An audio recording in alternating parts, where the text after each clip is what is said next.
You know, I don't know where you're at in your entrepreneurship. I don't know if you're in your note investing, your creative financing structuring, your real estate investing. I don't know if you're on 2 deals a year, just starting, or you're on the other end.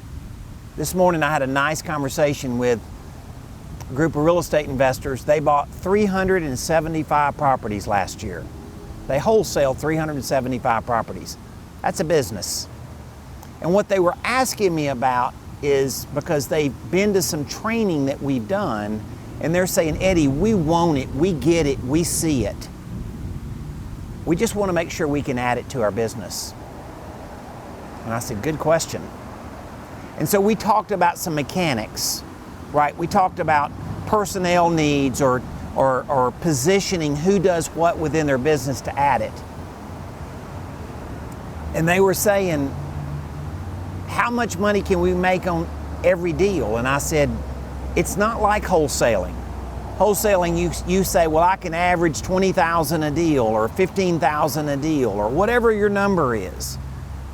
I said, you can make that money today and a cash flow for 30 years. I said, I got plenty of case studies where a deal was so thin that a real estate investor wouldn't even ride out and look at the property. And yet they make seriously hundreds of thousands of dollars combining profit today and cash flow tomorrow. And we were talking about a couple of examples of that. One they had seen me do in a recent little training I did, and one that they hadn't even seen yet. And I said, the question is it worth it? I said, in Eddie Speed's heart, it's worth it. I said, do you have to commit to learn it a little bit? Yes. I said, is it worth it? I don't know. You tell me what that's worth.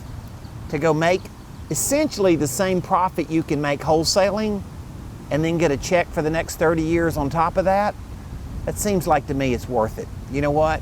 Here's some of the biggest operators in the business, and they said, Eddie, it's worth it. We're hooked up, we're committed. Think about that. I don't know if it's a fit for you, but if it's a fit for you, we have got some really, really cool stuff to help you figure out how to implement that within your business. That's what they're doing. That's what I have a lot of people doing that buy more than 100 houses a year. And whether you do 1 house a year or 100 houses a year or 400 houses a year, there is a way to position how you do it that'll work well within your business.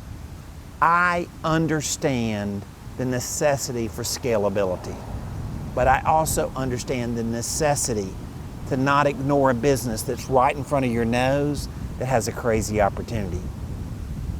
Right now, I'm spending a lot of time with serious real estate investors that do a lot of business, helping them figure out how to craft and scale creative financing into what they're doing. I don't know any of them that say it's not worth it. So you don't have to do 100 properties a year to go do creative financing, because the truth of the matter is, I got a lot of students that are fairly new in the business, and their learning scale is on the same scale as the guys that already do 100 houses a year. We're learning a new side of the business, and so they're learning it together. The time, the commitment, the depth of knowledge, that is all what we're really committed to, is to create a scenario to let you learn it in a condensed way, but effective and accurate, and have the freedom to go create money today and money for a long time in the future. This creative financing thing has been around a long time, but the necessity in the market today has never been greater. I'm pretty fired up. See you soon.